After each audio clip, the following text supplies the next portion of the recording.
Frank Graves is the president of EKOS Research, and he and I follow each other on Twitter. And I have to say, for a number of months now, his tweets about Canadian politics have been disturbing. So I want to explore some of those trends with him. Welcome to the interview, Frank. Glad to be here, and wish we had cheerier things to talk about, but these are important topics.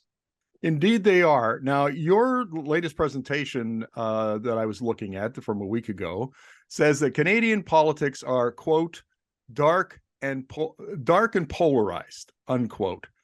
Would you explain that? Because the Canadians are not accustomed to thinking of their politics in those terms.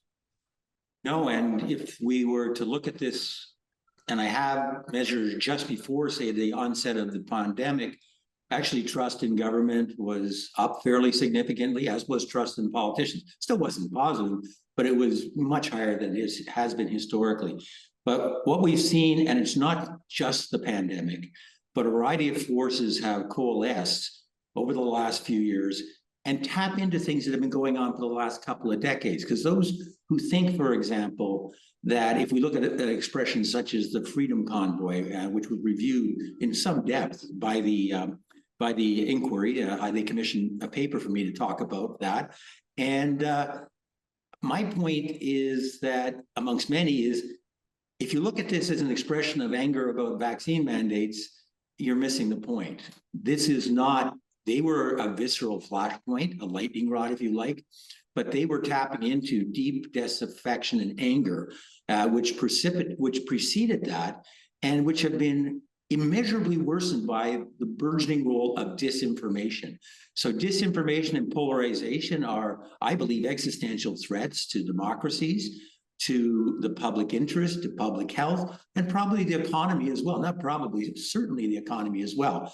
So we had a number of challenges, which we traced emanating back to the collapse of the whole model of shared prosperity and middle-class progress.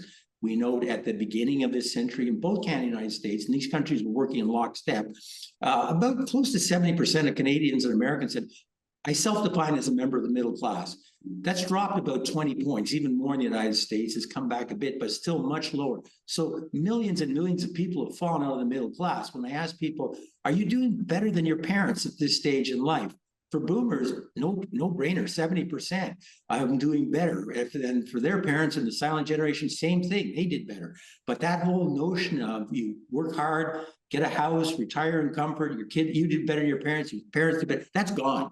That's gone. That number, as we drop down to Gen Z, goes from 70% to 20%. I want to ask you about something, some data that I saw the other day. It came out of the US, but it also dealt with Canada. 34% of Americans are prepared to do away with democracy. They would prefer a strong man type of government. We think of, the kind of things that Trump has been talking about. But what caught my eye was the figure for Canada was 16%. 16% of our fellow citizens would be happy if we did away with our democratic institutions and went to, some kind of authoritarian government. That's frightening. And I suspect that number is rising, Frank. Yeah, it depends which measure you picked. And these questions are asked in a number of countries. And Canada, we take some comfort that, we're not as bad as the Americans. But we're on the same trajectory, and these kinds of things, like imagining something like the Freedom Convoy from 10 years ago would have just been outside of our imagination. I think, for example, when we pulled on the memorandum of understanding that the Freedom Convoy put together, which was essentially an anti-democratic, we're going to turn the government over. We're going to talk to the Governor General, and she's going to remove the sitting prime minister who's been duly elected and replace him with somebody else. Wasn't clear that is anti-democratic in its essence. 22% of Canadians say I support that proposition. So I'm not sure we could be comfortable with numbers as low as 16. I think there's about a quarter Canadians who go, maybe we need to move on to another approach. Democracy maybe had again. No, you need to locate this kind of contempt for democracy and the economy.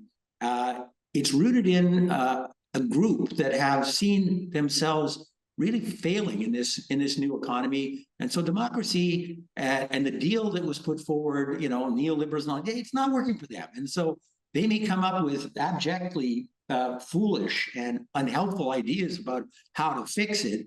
But we have to understand that there's a reason that they're that angry and frightened. Well, I think back to the last time we had problems with fascism a century ago, and it came out of the dislocation in Europe around the Treaty of Versailles, and then the Great Depression that started around at the end of the 1920s. And in some ways, the global economy, and we're energy journalists here at Energy Media, and so we see disruption and dislocation in the global energy system, and I can't help but think that those forces are playing into the politics you just described. Very much so, and they're all interconnected. So, and it's not just sort of economic insecurity and a failure for an economy to provide the middle class dream is probably what puts things in motion, but then it morphs into even more disturbing things like cultural hostility to outgroups, concerns with values backlash, and it becomes an even deeper mess. But we have to understand that this thing is rooted in, so it's ironic that Elon Musk would be cheering on the truckers because the irony is that Elon Musk and others are preparing the autonomous electric vehicles, which basically will replace those occupations, which are one of the few occupations where a strong back could still get you $100,000 income. And it's not just the loss of income. That's very important. But it's also the sense of status and identity that are attached to that, and your place in the economy and the culture. All of that's deeply threatened, and it makes people react quite badly. And the theories that we've been exploring, not theories, but the updates of testing of things like an authoritarian populist outlook, which we prefer to call an ordered populist outlook, those theories were to develop exactly what you were talking about, the rise of fascism in Europe, and which is why I use different language, because it becomes a bit off-putting when you tell people the model I've got that fits you really properly and fits the current public environment, political environment, was one developed explaining the right. Just to one quick point, America and North America, but America in particular, faced many of the same challenges. They didn't have a Treaty of Versailles, but they did have a massive collapse of the economy as the sort of hyper concentration of wealth, which resembles what we see today, collapsed and the market went to pieces following not that, sort of interestingly, a great pandemic. So the responses in America were dramatically different than the responses in Europe. In Europe, you saw the onset of tyranny, fascism, and all of the ensuing horrors associated with that. But in America, first with the first Roosevelt, who dismantled the oligopolies and monopolies, and then with FDR, the sweeping package of reforms was brought in by a form of populism, by the way, but this was centrist populism. The minimum wages were created. The New Deal included massive investments in public infrastructure, importing a social safety net from Bismarck, trade unions, Bretton Woods Convention. This produced a period of 60 to 70 years of unprecedented shared prosperity. Maybe we have the same challenge facing us. One of the things I want to pick up on, Frank, is you have talked about radicalized conservatives in Canada. And that the freedom movement grew out of the right wing in Canada. We see some disturbing trends in the Conservative Party of Canada in their use of populist language. What do you mean by radicalized conservatives? Yeah, well, it's interesting. If we look at, say, the 25% of Canadians who are have a pretty strong connection to the freedom movement, which is a high number, they're all voting conservative. Some of them would have voted People's Party before. Just to give you a sense of the scope of the differences, support for the freedom movement for NDP, Liberal, and Bloc voters ranges between 2% and 4%.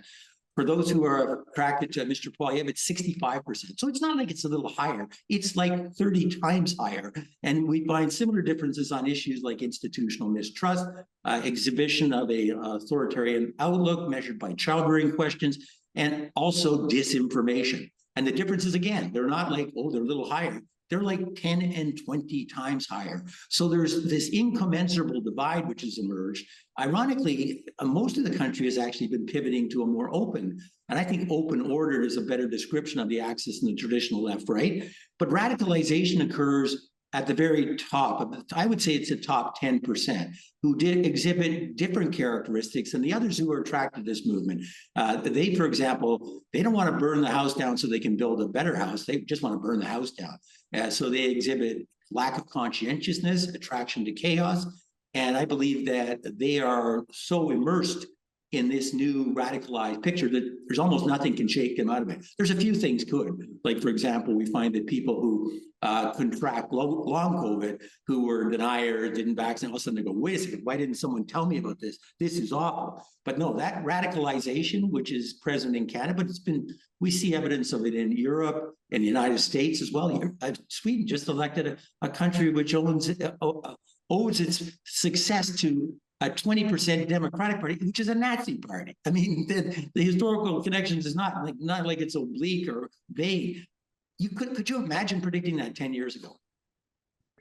Now, what about the regional differentiation in the radicalization of conservatives? And I think here primarily of Alberta. I mean, this is a province, obviously, because of it's the epicenter of the Canadian energy industry. We spend a lot of time talking, covering Alberta news.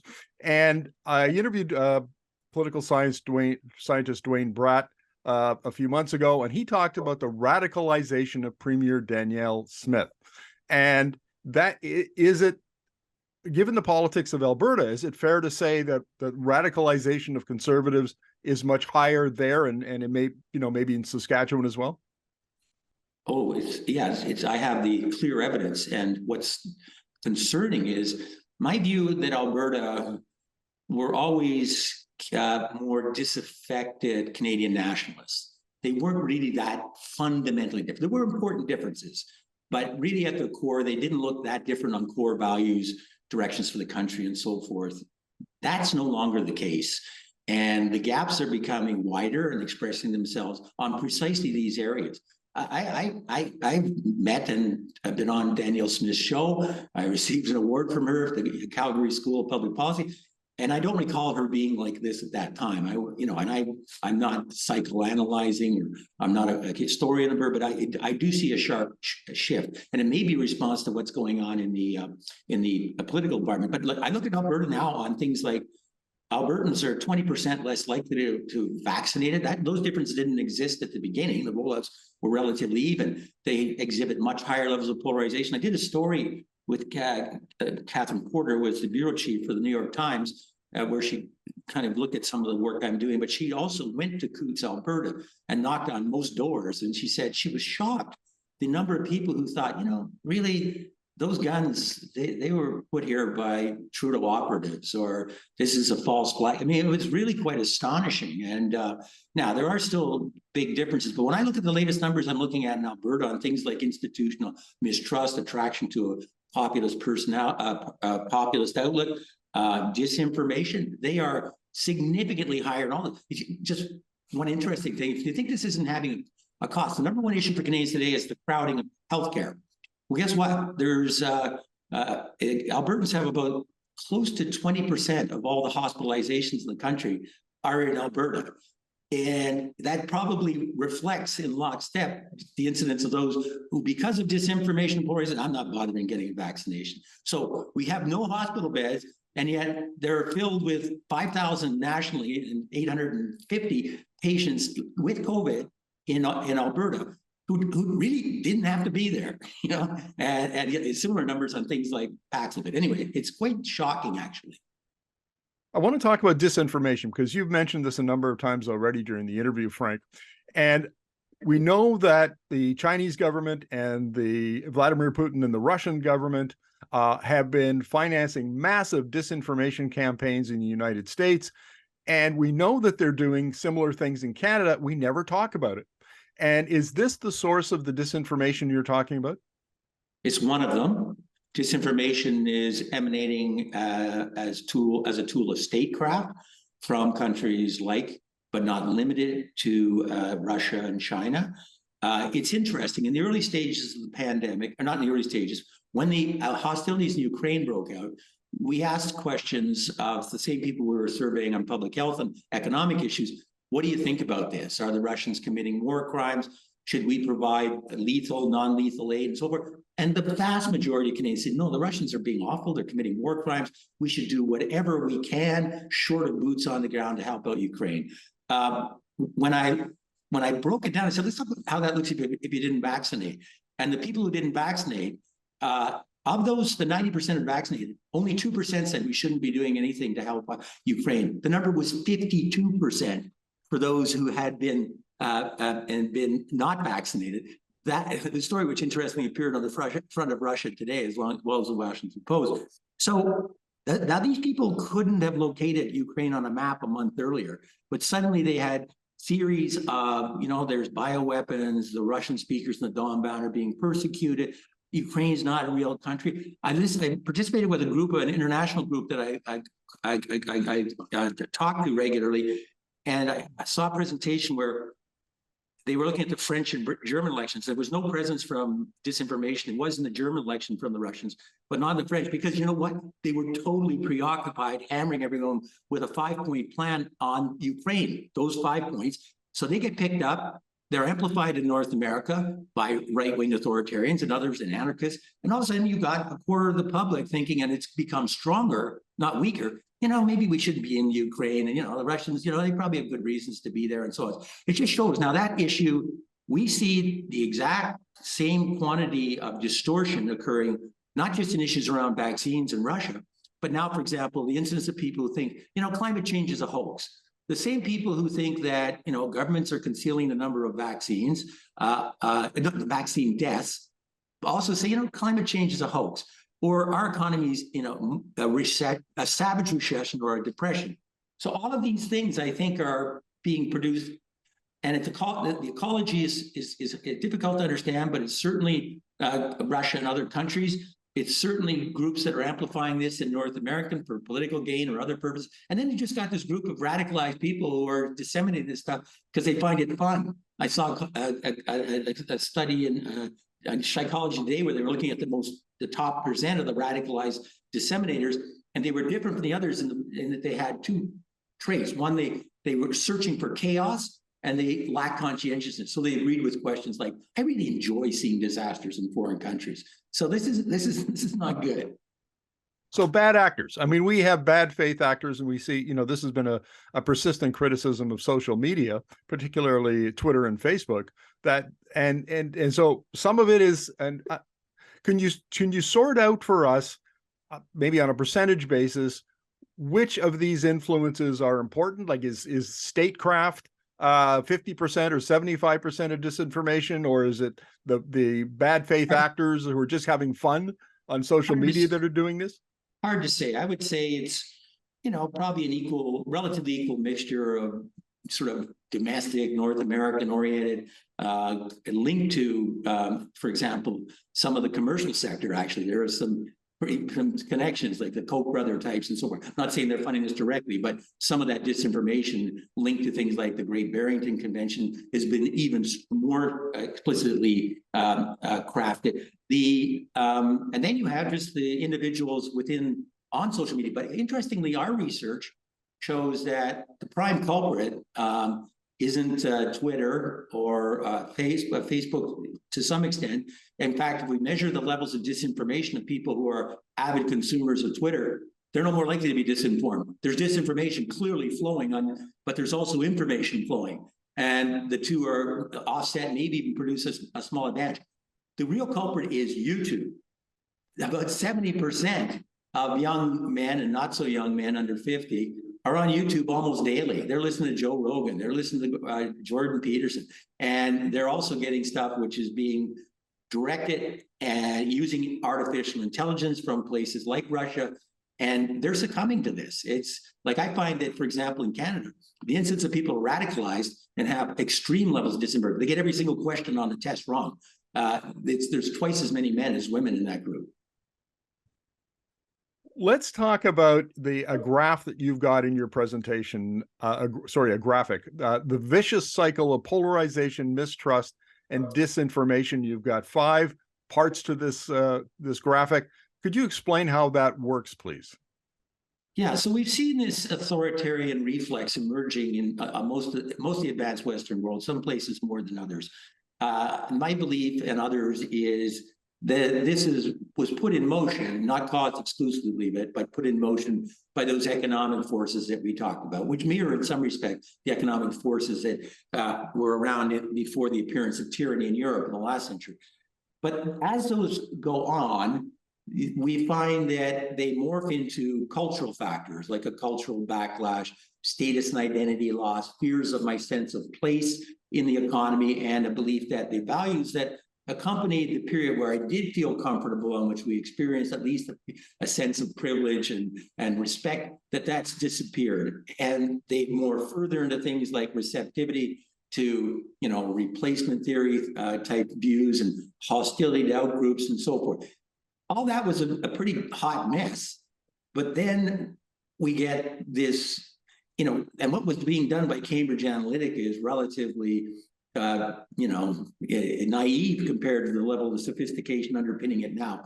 I wonder as well, I was looking at something like Chat XTP and thinking, we know that a sizable portion of influencers, not influencers, of sources from places like China, Russia, are actually are kind of infiltrating not just disinformation, but going to things like survey panels. And the ability to keep these out is getting increasingly difficult, and they're failing. You can keep them out. You have to send someone, okay, send me a photocopy of your driver's license, or But then it eliminates all this enormous economic advantage to having these very inexpensive, massive panels. I'm just thinking now, if someone's going to wire a click farm with Chat XTP, there'll be no way to disentangle who's a real respondent, who's not. And that's not just a question in terms of getting proliferation false respondent. It's also going to be used as a tool of disinformation, I believe. Already is. There's examples of that. Okay, so there's this cycle of polarization, and it seems to me from the conversation we're having that all of the trends you're talking about are getting worse. This is not just a political cycle that the election of a new government, let's say that in 2025, that the Liberals Justin Trudeau's Liberals are defeated, Pierre Poilievre's CPC are elected, and that changes things. This is rooted in the distrust of basic fundamental democratic institutions, and it's a trend that's getting worse and worse and worse. And how do we stop it? And if we don't stop it, where do we end up? Okay, so I'm not so sure it's getting worse and worse. It's gotten worse, and it's very bad. But I'm not so sure that we're not seeing a plateau. And I think there's an increasing recognition, at least in the people I talk to, clients and others in my field, they are convinced by the evidence there's something really bad going on. So it's on the radar. We know we have, and we're starting to make some progress in understanding how to confront some of this. Perhaps not the radicalized top 10%, but other parts in the spectrum, there are some things that seem to work. I noticed, for example, that when I was doing repeated measures with the same individuals in my panel, so I could see whether someone moved in or out of a state of disinformation. And it's interesting because when you look at this at an aggregate level, from just a cross-sectional survey done in January and another done in August, the numbers look exactly the same. But when you look at them by measuring the same individuals, you do see there's a fair bit of mobility. And we're now getting a sense, so for example, people who experience long COVID, they suddenly go, you know what? Disinformation, that's a big problem. We should be dealing with that. And we should all be getting bivalent vaccines. And they look just like the people who didn't get it. It's a lottery. And it's, by the way, the chances of contracting long COVID in our evidence ranges from 15% overall to it triples if you get it a second time. So that's just an aside. But disinformation is one of the reasons this is occurring, because the people who abandon all protective measures, NPIs, and don't get a vaccine, they believe, oh, I've got all kinds of protection now because I got COVID. No, you don't. So that disinformation is being fueled by other sources. So, but I thought it was really interesting in the midterms in the United States. There was pushback on the democracy thing, which a lot of people said, no, it's not about all pocketbook issues. Nobody cares about this. But abortion issues and democracy issues really did have pushback. And what was really fascinating is that the Gen Z, the youngest part of the voting spectrum, actually had moved into real concerns about this, along with guns, which I expect will be off the charts. And I think we might be seeing some of that going on in Canada as well. You have this irony, the paradox that we've had an open pivot.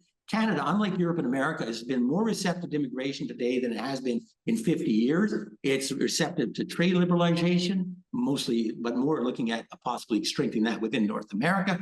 But it's all concealed because the volume on the other side. And I get frustrated with some of the political leaders and others who go, "Oh, we just can't do any of these things anymore," because I didn't find any evidence that there was broad public support for abandoning things like a vaccine passport while we needed to get the rollout of the bivalent, or by having masks on planes. This was not something that experts or the public were calling for. This was a victory for the loud minority. So is it fair to say then, Frank, that the key to halting and perhaps reversing this, the trends we're talking about, is pushback?